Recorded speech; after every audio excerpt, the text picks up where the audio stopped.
অবশেষে পুলিশের পোশাক পরিবর্তনের সিদ্ধান্ত নিয়েছে অন্তর্বর্তী সরকার। নতুন সিদ্ধান্ত অনুযায়ী পুলিশের পোশাক হবে লোহার রঙের, র্যাবের পোশাক হবে জলপাই আর আনসারের পোশাক হবে সোনালী গমের রঙের।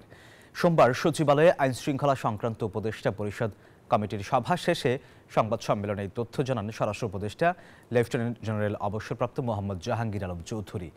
স্বরাষ্ট্র উপদেষ্টা বলেন, সবার মন মানসিকতা পরিবর্তন করা জরুরি, সেজন্যই এই তিন বাহিনীর পোশাক পরিবর্তন করা হচ্ছে। পুলিশের রাজনৈতিক ব্যবহার নিয়ে প্রশ্ন ছিল অনেক আগে থেকেই। জুলাই আন্দোলনে ছাত্র জনতার উপর পুলিশের নির্বিচার গুলি এই বাহিনীকে সরকারের পেটোয়া বাহিনীতে রূপান্তর করে।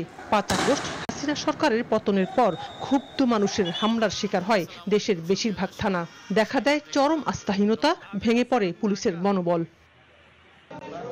অন্তর্বর্তী সরকার দায়িত্ব নেয়ার পর দাবি ওঠে আইন শৃঙ্খলা রক্ষার দায়িত্বে থাকা এই বাহিনী ঢেলে সাজানোর। গঠন করা হয় পুলিশ সংস্কার কমিশন।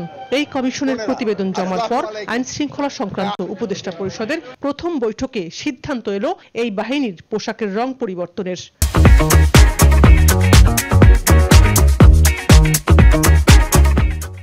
নতুন সিদ্ধান্ত অনুযায়ী কেমন হতে পারে পুলিশ, র্যাব এবং আনসারের পোশাক, তারও নমুনা দেখানো হয় এই বৈঠকে।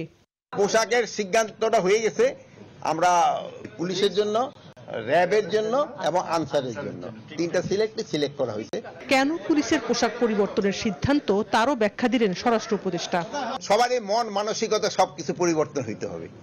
পোশাকের সাথে সাথে সবকিছু মন মানসিকতা সবকিছুরই পরিবর্তন দেয়। তো আমি বারবার একটা বলি, আপনারা কিন্তু একটা ক্ষেত্রে হলো সবচেয়ে বেশি জোর দেবেন, এই হলো দুর্নীতি। আপনারা দুই দেশ থেকে দুর্নীতিটা রোধ, সমস্যারই সমাধান হয়ে যাবে।